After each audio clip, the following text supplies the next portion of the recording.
Hey, and welcome to this episode of Dude, Where's My Ramp, the podcast all about disability and mental health. Access needs are important to us, so let us begin with some audio descriptions. I'm Chandy. I'm a white male with short beard and short hair on top, and it's a little bit curlier on the short on the side, but a bit curlier on top. I'm wearing a mustard-coloured t-shirt today. On the wall behind me are various images in frames. Emma? Hi, I'm Emma, and I am a white woman in my early 30s, and I have long, wavy brown hair and a necklace with a monkey on it. And I am currently sitting in my friend Anastasia's apartment in Hell's Kitchen. And yeah, the background is blurred, so you can't really see anything behind me. Description's done. Let's get into our ramp check. This is where we check in with each other and share our news updates before diving into the big stuff. No pressure, just a space to be honest, messy, or whatever we need. Emma, how's your week been? Week's been good. I've just been getting schoolwork done, and yeah, that's about it. Kind of sad that summer is coming to an end. So it's about to get cold, and I'm not a fan. I mean, your cold is not our cold. We have cold. Like, I will freeze to death in the winter. Okay, but yeah, our like New York cold is not your cold. But Wisconsin cold, where I'm from, like that's way colder. Yeah, but you're in New York, so I'm gonna just put that out there. Then. I'm just saying, I do know cold. I survived it. Okay, you don't know. It's like that clip. You don't know how it feels, Amy. You've seen that from Thousand Pound Sisters. So you have like you do have better weather than us. Like you actually have proper snow where I live because I'm right by the sea. Like we barely get any snow. Oh, so it just gets cold. Ew, that's gross. Yeah, no.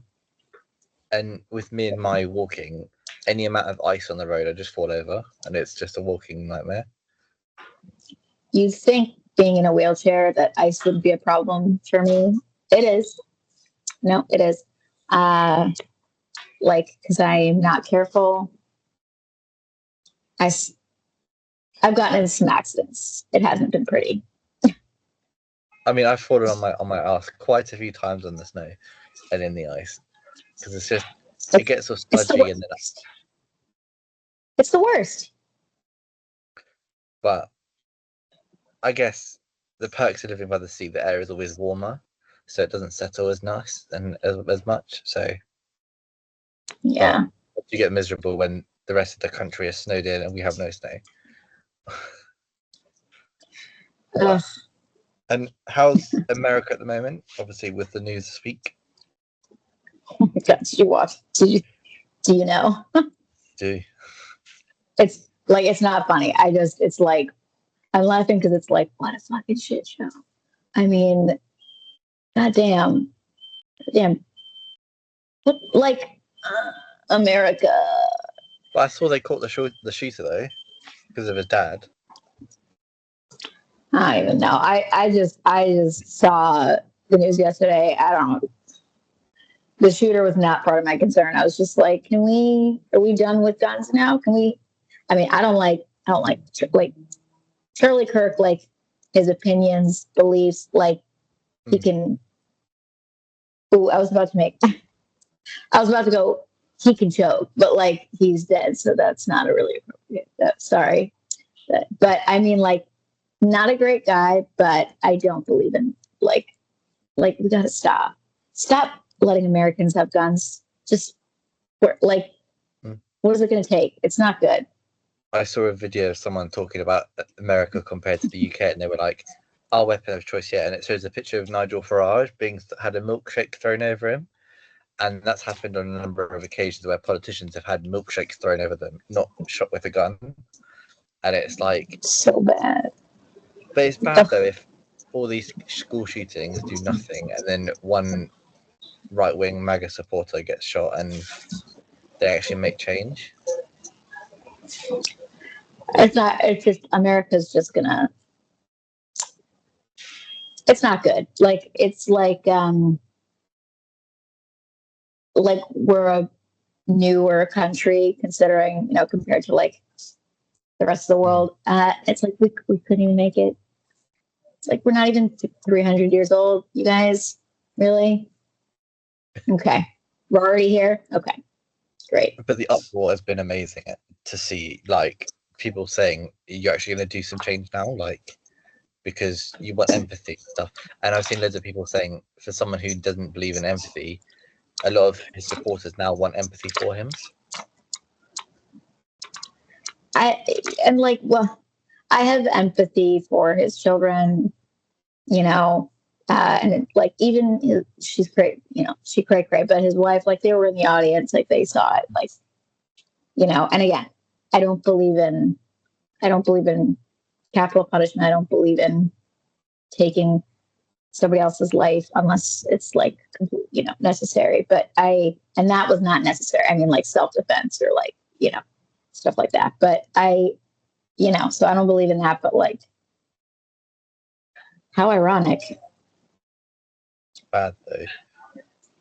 Because he goes around, he's like, I believe in guns. Like, gun violence is gonna happen. Like, yeah, it's you, buddy.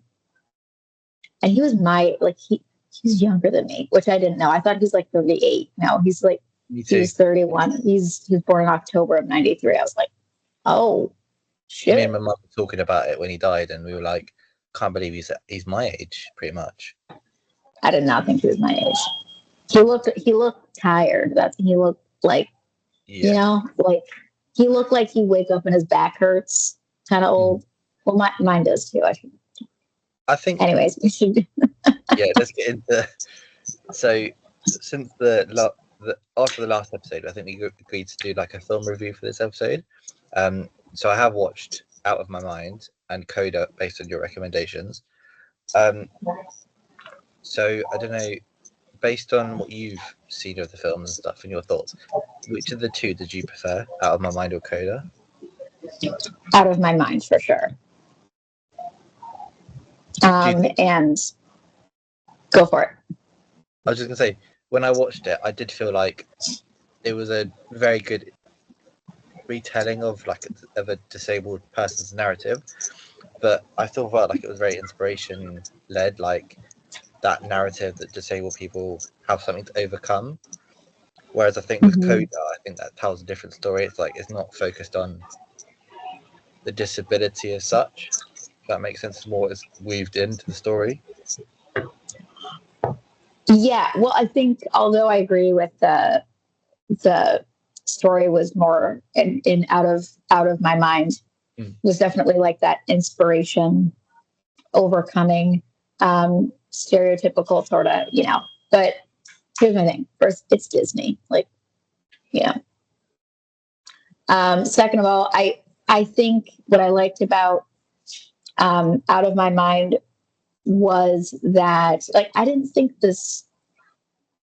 I think what I liked about it was the character development, the characters, our experience with the characters. I didn't like the story arc. I didn't think it was. I thought it was sort of lazy, to be honest. And I also know because I was in 2002. I was this, you know, I was in the public schools. I was a kid, same, you know, at that age, you know. So, and let me tell you, so it was just sort of like, well, first of all, in the United States, by 2002, the IDEA guaranteed a free and appropriate education for all disabled students.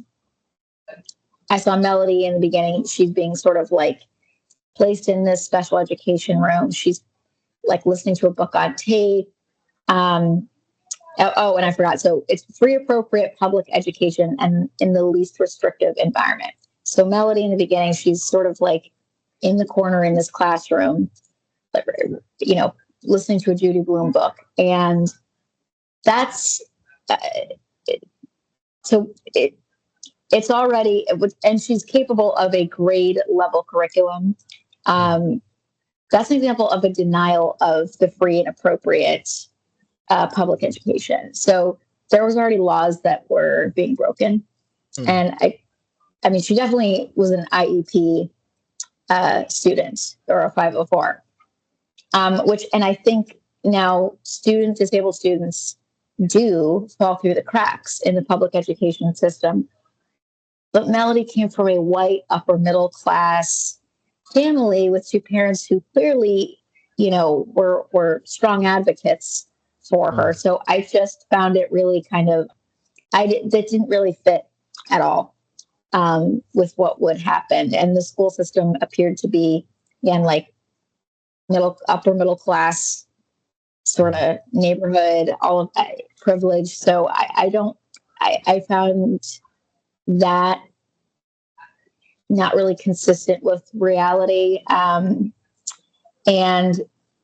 even the threats to remove her from the mainstream class when she was enrolled, that would require an IEP, a decision made by the IEP team. And they wouldn't just be like, no, you can't, they can't just kick her out. That's illegal. It would require documentation. And again, more than one person making decisions. It wouldn't be up to a hostile teacher. So I think that's just understanding how public education and disability in the United States work. I thought that was sort of odd. And these are pretty, like, you know, this movie, I mean, that all of that was very much present and known in 2002. I don't know why they missed that. What I also didn't like, so I thought it was just lazy stuff like that. Also, the mom, I thought she was inconsistently sort of like, on one hand, she was overprotective and overbearing and sort of too much, but, you know, just little things like she wasn't on top of the latest communication devices or just even getting her dressed in the morning. She's like, do you want this? Do you want this? Like, a mom of a disabled child has a better system in place. I'm sorry. If you're getting your kid dressed every morning, women are efficient, all right? I don't know. I think it was just shit like that. When I watched it for the first time the other day, and I think one thing I noticed right away was the kind of the dad in all of it. I think early on there's like a consultation with teachers and the dad's there, and they're like, she's exceeding our expectations, and he was like, so why don't you raise your expectations? And I felt very relatable to that because obviously it's different here in the UK, and from childhood I had like a SEND support package in place, and it's like a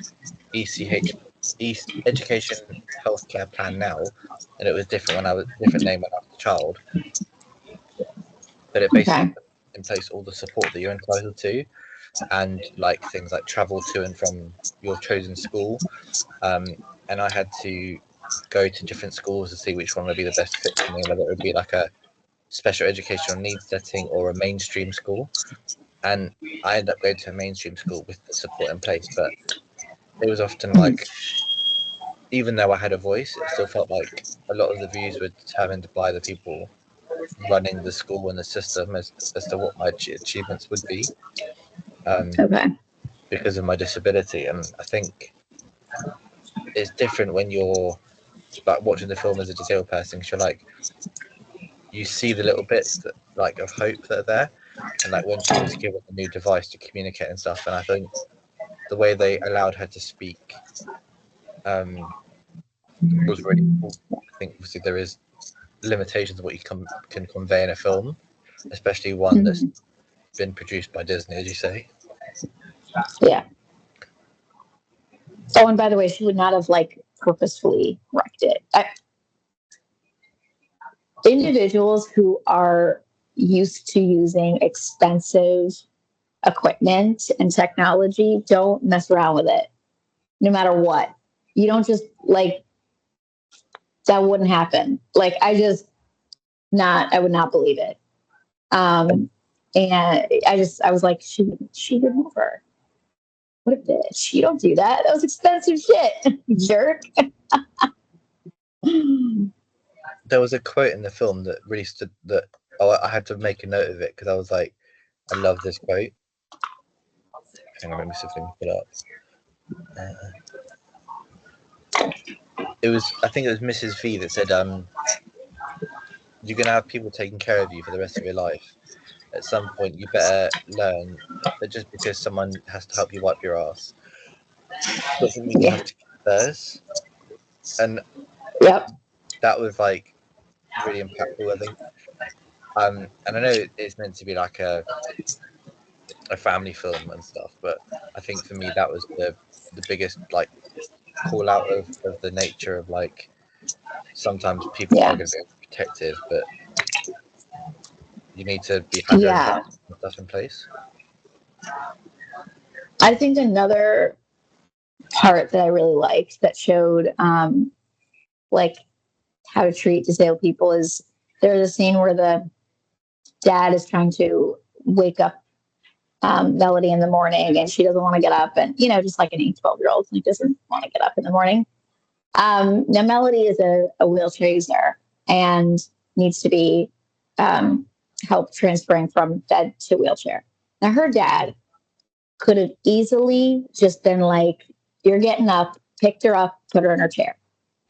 Easily overpowered her, easily, just, and but instead the dad, she's resisting getting picked, getting up. And so he lays down in the bed with her and he like goes, all right, well then I'm going to sleep in too, and starts snoring really loudly. And it's kind of a joke. And I thought that was great because again, it would be really easy to just pick her up, physically overpower her, and she, I think a lot of parents probably would do that, and I could see why. But in that moment, he decided to sort of make it into a sweet moment and also not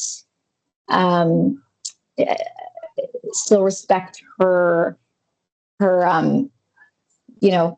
her body. And I thought that was a great practice of consent and trust and of body autonomy and making sure that she was able to keep that.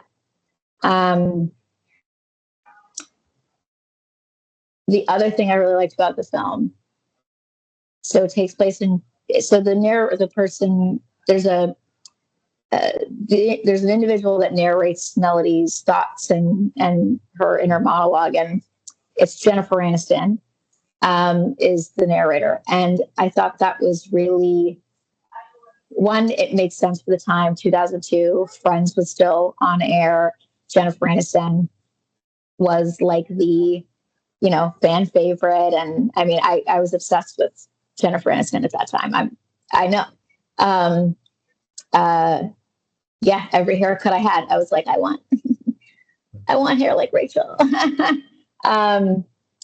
But using an adult voice as the narrator, because we know that disabled children are often dismissed. They're not taken seriously. They are not trusted, spoken over or for. And disabled adults experience similar treatment.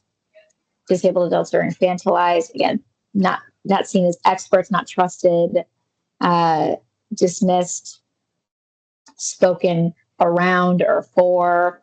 And I think using Jennifer Aniston as a narrator, the audience immediately trusts that voice.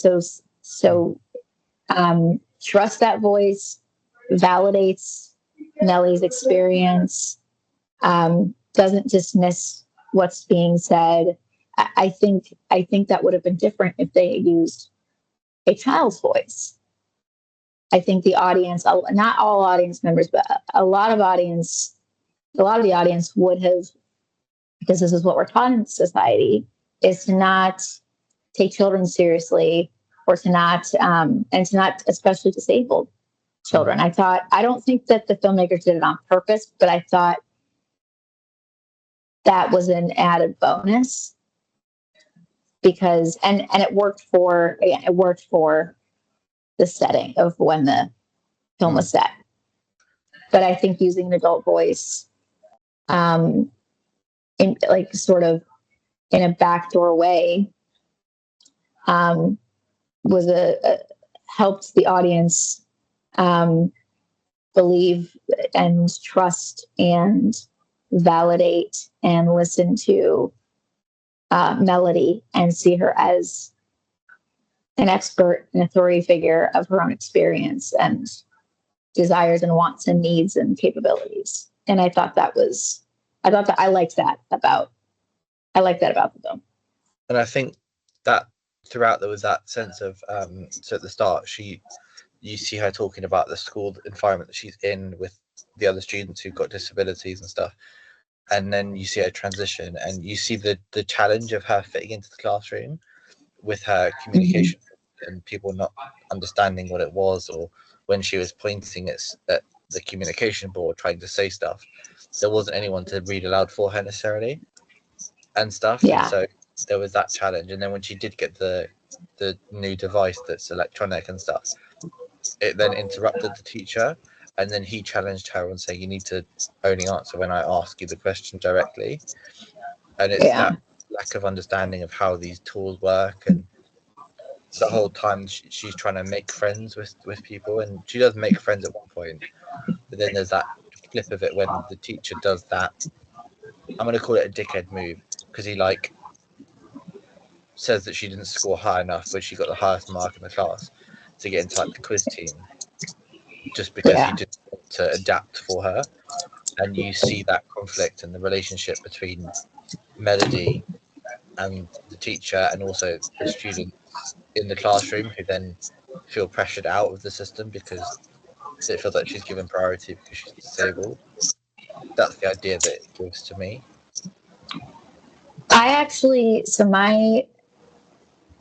I thought the portrayal of this teacher as like openly hostile and dismissive from the start, it was almost kind of like cartoonishly so. Like, I think in real life, ableism with teachers, and I experienced a lot of it, like, believe me, it's bad. But I feel like my experience was always that it was more insidious.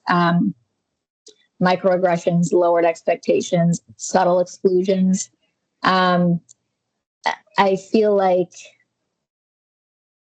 and also worse, there's no accountability. He faces no consequences, and no other adults intervene despite witnessing and knowing about his behavior, which was disappointing. Like, where were Melody's parents, or the SEA who was in the classroom with Melody? I thought that was odd. Which teachers often get away with stuff, but that was so blatant. It's like, I thought it was bizarre. And I feel like the peer relationships, now kids are, sixth grade's kind of an interesting point developmentally for kids, but I feel like, honestly, like when I got my first power wheelchair in sixth grade, let me tell you, I was the coolest kid. Like, because it was like this, kids are like, they're all like, oh, like they love a distraction. And it was this thing that they had never seen before. Well, people had seen a power chair, but like, it was something new. It was something out of the ordinary, and mine went really fast. And, so kids are more curious, I feel like. And I think in sixth grade again, because I did like halfway through sixth grade enter the classroom with a pretty significant, assistive technology. And yeah, I think I don't know, maybe I just don't think kids would react. I thought it was a little odd the way they were reacting. I think kids kind of like when they see something, it's like, ooh, what's this? They're more curious. And then they are resistant, especially with technology. Um, and if kids are always looking to get out of work, they're not like, oh, hurry up with the answer. No, they probably, I don't know, in sixth grade, like, I don't know. And they weren't competing. I don't know how the game was set. Maybe it was a competitive game where each student was trying to win, but I just thought it was a little bit weird. I don't think, from my experience, I feel like the class would not have reacted that way. I thought it was a little out of the ordinary. Um,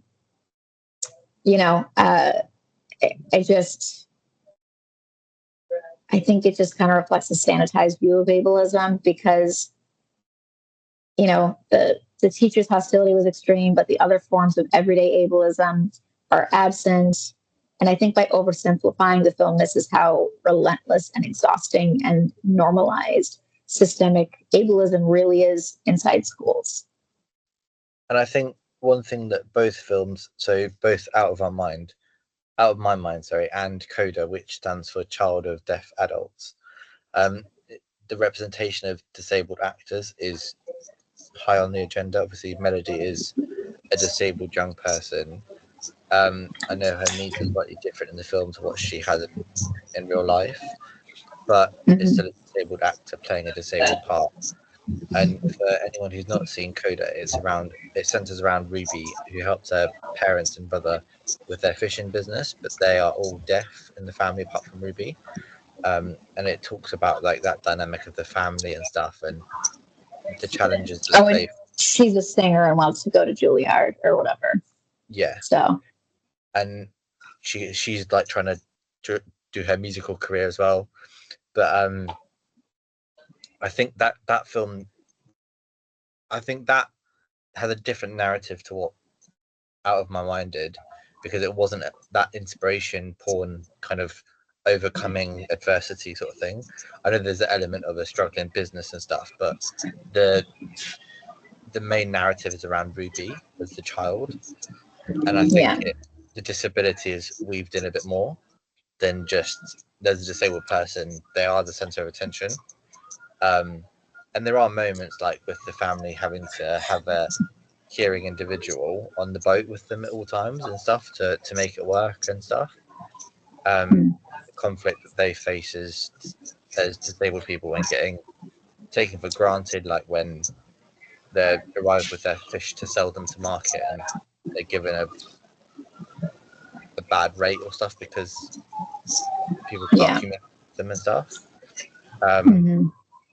But what did you think around the film CODA? See, what I like about CODA is, again, authentic casting. I liked the use of ASL, although I don't know the actress's name who plays Ruby, but it was obvious that she wasn't fluent in ASL, and so that's not the actress's fault, but I think it would have been nice if they had used an actress who was fluent in ASL. I'm sure there is. And I thought it was, so they put subtitles for when the deaf actors were signing, but they didn't for when Ruby was. And I thought that was sort of odd and ableist, to be honest, because what do they think that people watching are all hearing? I thought that was very dismissive. It was the assumption that the only people watching the film are hearing, and that sort of doesn't make sense for what they're trying to accomplish with inclusion. The other thing was the storyline. So I see it as yeah, it wasn't inspiration porny, but what I think it was another kind of ableist is where they're using the the disabled characters as tools to develop the non-disabled character, and it's again centered around this disabled non-disabled hearing main character who is like I thought that the fact that she's like a singer and trying to get into music, it's a very tired sort of stereotype, because the truth is deaf people do enjoy music. They just enjoy it differently. So I thought that was stereotyping. Yeah, but it's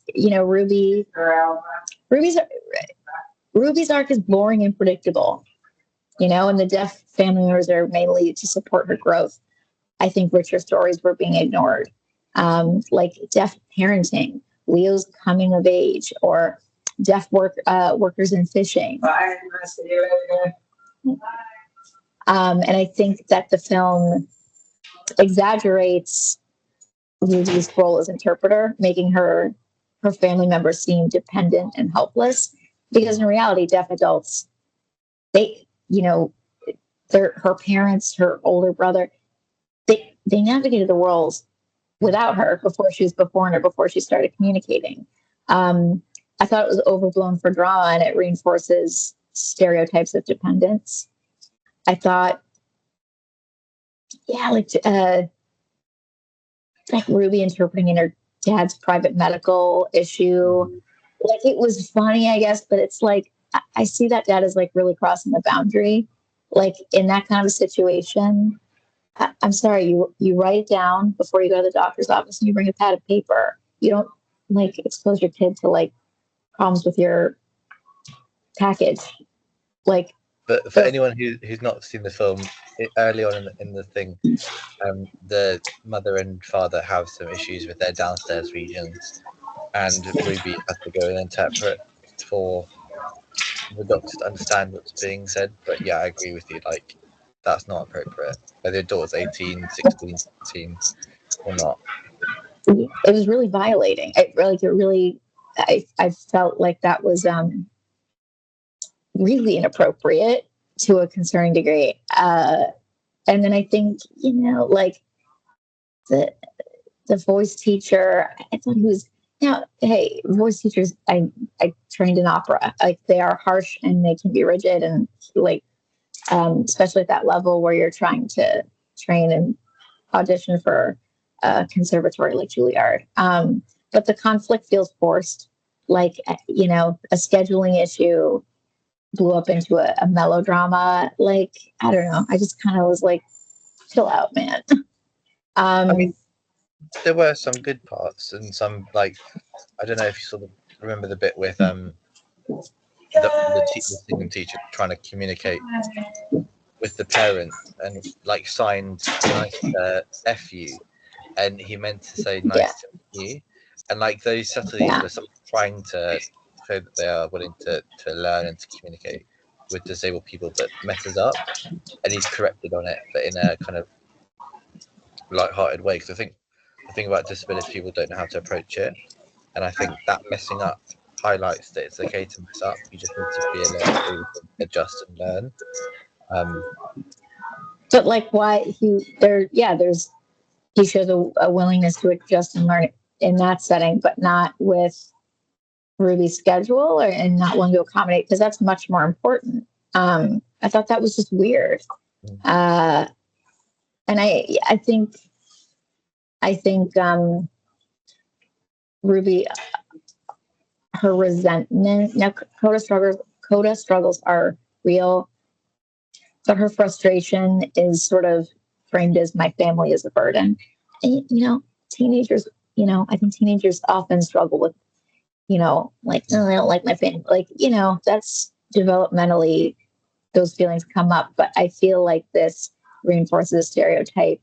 The level of her frustration and resentment sort of reinforces the stereotype that disabled family members hold non-disabled relatives back. And the film never shows what Ruby gains from deaf culture. Mm. I mean, it shows that she loves her family and, you know, she can stop, but like there's a real lack of exploring her, you know, how she's interacted with deaf culture and how that's impacted her life and what she's gained from it. I think overall, just CODA, it's entertaining. There's good scenes, and again, I think cast did a good job. You know, the deaf cast, you know, Marlee Matlin, classic, love her. And I think, oh my god, I forget who plays the dad. I know his name, but why is it not? That's so embarrassing. Troy I've really met him. Kotzer. Yes. Yep. So this was his first feature film, won Best Supporting Actor. You know, fantastic. And you know, I you know, the kind of Boston fisherman culture is a interesting part of the United States, and I like seeing that on screen. You know, it's a cool corner of the country with its own again culture and history, and I thought that was cool. But I think it was a missed opportunity, and it was very clear to me that like this was not written by deaf, you know, this wasn't a written by anybody in the deaf community. And I don't think it was written for the deaf community. I think it was meant for audiences that are hearing, and which kind of makes me sad because it's always like, you know, I mean, the deaf community is huge and powerful and very alive and has a deep history, culture. They have their own language, dialects, values, and I think that's kind of odd that you know such a big important culture is, you know, and community kind of was like, this isn't for you, you know. And I'm disappointed because it's been a couple of years now since that's come out, and what's changed. And we said to have all this impact, but it didn't really. And that's, you know, at least in the United States, maybe the interpretation is different in the UK, but I feel like, you know, I think there are moments of in the films, in both CODA and in Out of My Mind, that highlight the isolationism that disabled people face. Like it's towards the end of CODA where Ruby singing on stage, your perspective shifts to the dad and the mum, and you see them looking around the room. It's muted, so you can't hear anything. Like it's just their perspective, and like they're pointing at people laughing and smiling and being happy and stuff, and you can experience it from their point of view for a second, with the sound turned off. And then in Out of My Mind, moments where I think like you see Melody's voiceover with Jennifer Aniston saying like things I don't understand, and she lists a couple of things that she doesn't understand, like not being misunderstood in the world and stuff like that, and different challenges faces. And I think those moments show that as disabled people we often experience the world differently to other people who are non-disabled. And I think there are moments of those in both films, and neither film is perfect, but neither film is like overtly bad, if that makes sense. Like I'd watch I mostly liked Out of My Mind. I just think like, again, I liked Melody. I do. I think she was a well-written character. I think, you know, I just don't think the story around her I thought it was lazy writing. And, you know, for Disney, I'm like, yo, Disney, come on. I know what you can do. I know what you can do. Let's go. But I did like, you know, watching it for the character, I think is worth it. CODA, I'm a little more worried about CODA because I worry about, again, I with out of my mind, there's a takeaway that I think is ultimately more positive than the laziness of the writing. I think that, you know, like I like seeing, I don't have CP, but I was a physically disabled kid in 2002, and it was nice to see a character that I could relate to. And I wasn't a wheelchair user at that time, but it was, you know, one of my best friends in 2002 in elementary school was a student who was a wheelchair user and she didn't communicate verbally. She was non-speaking.